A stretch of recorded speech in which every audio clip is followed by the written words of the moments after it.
Question जो solve करवाने जा रहे हैं वो हाइट एंड डिस्टेंस का क्वेश्चन नंबर 5 है। तो देखते हैं क्या कहता है। एक वृक्ष का ऊपरी भाग हवा से टूटकर भूमि से जा लगा। ऐसे सवाल तो पहला नंबर तो बोर्ड परीक्षा में एकदम भर भर के पूछा जाता है, तो ऐसे सवालों को ध्यान से देखें। एक वृक्ष का ऊपरी भाग हवा से टूटकर भूमि से जा लगा तथा भूमि से 45 अंश माप का कोण बनाता है। वृक्ष की जड़ से उस बिंदु की दूरी जहाँ वृक्ष का शीर्ष भूमि को छूता है 6 मीटर है। तो वृक्ष की ऊंचाई क्या है? तो सबसे पहले क्या करेंगे, एक वृक्ष का ऊपरी भाग हवा से टूटा। मान लेते हैं कि ये एक वृक्ष है, ये क्या है? एक वृक्ष,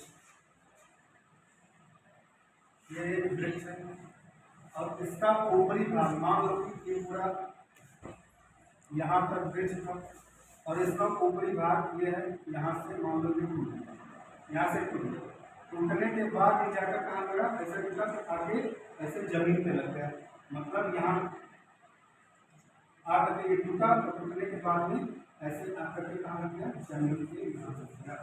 ऐसे ये कौन सा भाग हुआ? जो ये टूटा हुआ भाग है वही टूट के आके यहाँ पे जमीन पे लग गया। कहने मतलब ये वाला जो भाग जितना ये होगा वही उतना ये होगा। अगर ये मान लो कि 5 मीटर था तो ये भी 5 मीटर होगा। ये और ये आपस में दोनों क्या होंगे? बराबर ही होंगे। तो इसको हम क्या कर लेते हैं? कैंडेड लगा देते हैं, ये ऐसे ये बना। ठीक, अब अगर हम ये वाली दूरी निकाल लें तो ये वाली हमें पता हो जाएगी, क्योंकि इसी के बराबर ये है। तो अगर ये वाला पता हो गया तो ये भी हमें पता हो जाएगा। तो पता करने से पहले क्या है, इसमें दिया गया है कि जब भूमि से ज्या लगता है यहाँ पे तो ये जो कोण बनाता है कितना हो जाता है? 45 अंश हो जाता है, 45।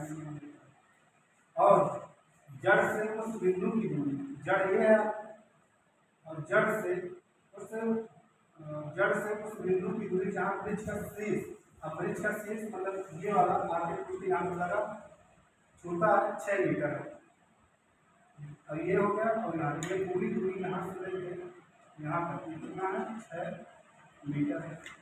शीर्ष भूमि को छूता है वो 6 मीटर। तो वृक्ष की ऊंचाई ज्ञात करना है। इसकी ऊंचाई बताना है। वृक्ष मतलब ये टोटल ऊंचाई, ये पूरी ऊंचाई हमें बताना है। टोटल ऊंचाई बताने से पहले अगर हम यहाँ से यहाँ की ऊंचाई को मान लेते हैं h मीटर, इसको मान लेते हैं h मीटर।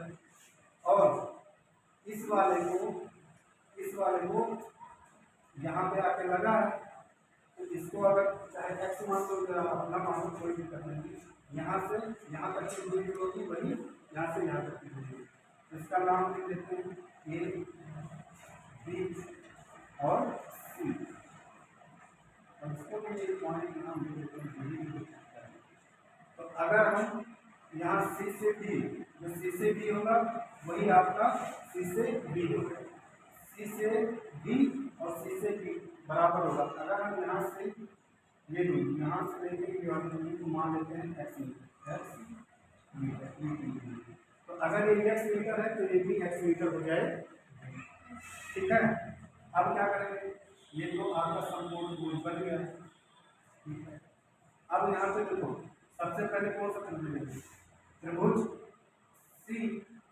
CAB, ये दिख रहा है CAB। तो यहाँ पे लेंगे त्रिभुज समकोण त्रिभुज समकोण त्रिभुज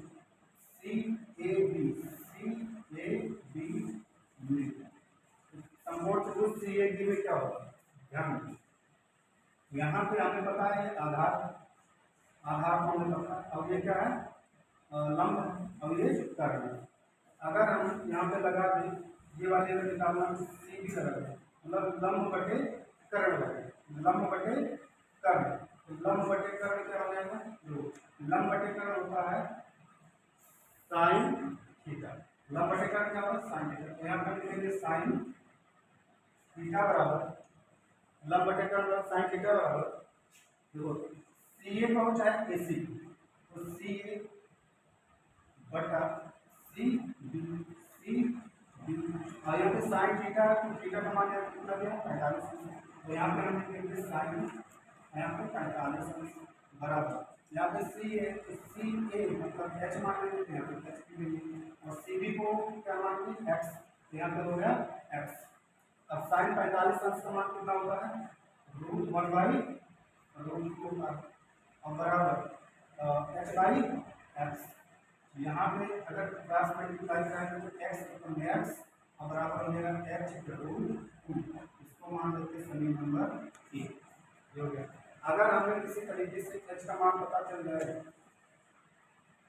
और यहाँ पे एक्स भी पता चल जाएगा तो एच का मान कैसे पता चलेगा, तो एक बार को लाइन से लेते हैं। कौन सा त्रिभुज लेते हैं, त्रिभुज। त्रिभुज तो यही है त्रिभुज वही सी ए बी, त्रिभुज सी ए बी में अगर हम त्रिभुज सी ए बी में लेते हैं तो क्या होगा, एक बार लंब बटे आधार लगाते हैं। तो लंब बटे आधार क्या होता है, tan थीटा होता है। तो लंब कितना है, तो यहाँ पर बदल देते tan थीटा बराबर लंब का मतलब सी ए, यहाँ पे हो जाएगा सी ए बटा ए बी तो tan और थीटा का मान यहाँ पे कितना वही लेंगे 45, यहाँ पे हो जाएगा 45 बराबर सी ए कितना है एच, तो यहाँ पे लिखेंगे एच और ए बी का मान कितना है 6 मीटर, यहाँ पे लिखेंगे 6 और tan 45 का मान 9 होता है तो एच का मान होगा 6, इसके बटा कुछ लेके कर दो ए एच कम एच और बराबर यहाँ हो जाएगा 6 कम 6, ये हो जाएगा। अब एच का मान पता हो गया, इसको मान समीकरण नंबर 2। अब समीकरण नंबर 2 मतलब एच का मान समीकरण नंबर 1 में रखने पर जब एच का मान यहाँ पे जब एच का मान समीकरण 1 में रखने पर चलो रखते हैं। देखो एक्स बराबर कितना हो गया, एक्स बराबर कितना हो गया एच का मतलब कितना है यहाँ पे 6, यहाँ पे 6 और यहाँ पे कितना √2 तो 6√2। अब एक बात देखो यहाँ पे एक्स का मान कितना आ गया 6√2 आ गया, तो सी डी कितना था 6√2, तो वही तो यही तो था जो सी डी था वही तो सी डी था, तो ये कितना आ गया 6√2 मतलब एक्स का मान कितना आ गया 6√2। अब यहाँ पे क्या करते हैं, लेकिन हमें टोटल चाहिए बताना। अब जब ये एक्स है तो ये भी क्या होगा एक्स ही, यहाँ से यहाँ पे क्या होगा ये भी एक्स होगा, ठीक है। अब क्या करेंगे यहाँ पे एक्स का मान, तो यहाँ एक्स बराबर 6√2 है तो यहाँ पे एच बराबर कितना 6 है, तो दोनों को क्या करें अगर जोड़ दिया तो मतलब ए से सी को और सी को डी क्या करें दोनों को जोड़ दे तो टोटल निकल जाएगा कि नहीं निकल जाएगा।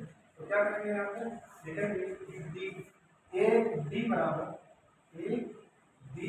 जो करेंगे, अगर ए डी हमें निकालना है तो क्या करना पड़ेगा ए सी प्लस सी डी, तो क्या करेंगे ए सी प्लस सी डी ये करेंगे तो ए डी।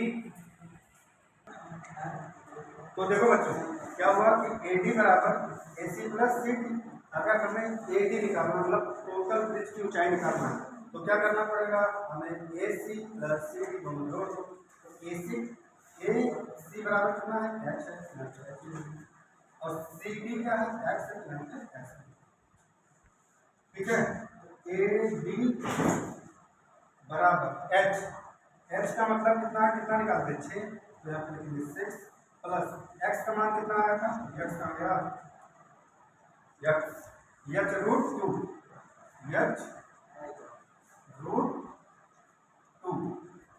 अच्छा तो एच का मान आ गया नहीं एक्स का मान दिया है ये देखो लिखा है एक्स का मान कितना लिखा 6√2 ये वाला है, ठीक है। अब इसको हल कर दो तो कैसे आएगा ए डी बराबर 6 कॉमन ले लेते हैं तो 6 हुआ कॉमन तो बचा 1 प्लस √2 और हमें पता है कि 6 1 प्लस √2 का मान होता है 1.414 और जब इसको गुणा करेंगे तो पहले तो जोड़ो 6 जो इसको जोड़ोगे तो कितना आएगा एक हो जाएगा ना, तो 2.1 2.410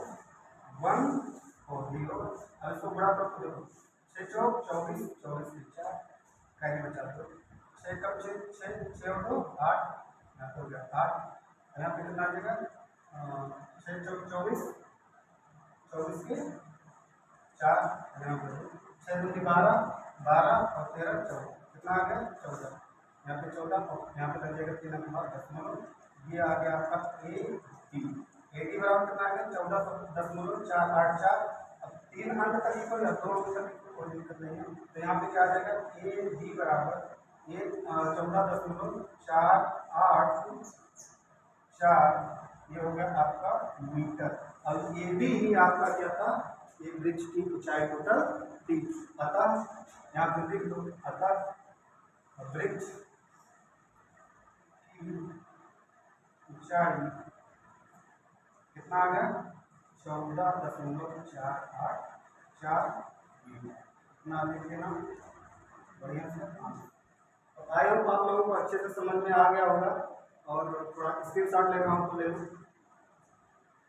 तो आई होप आप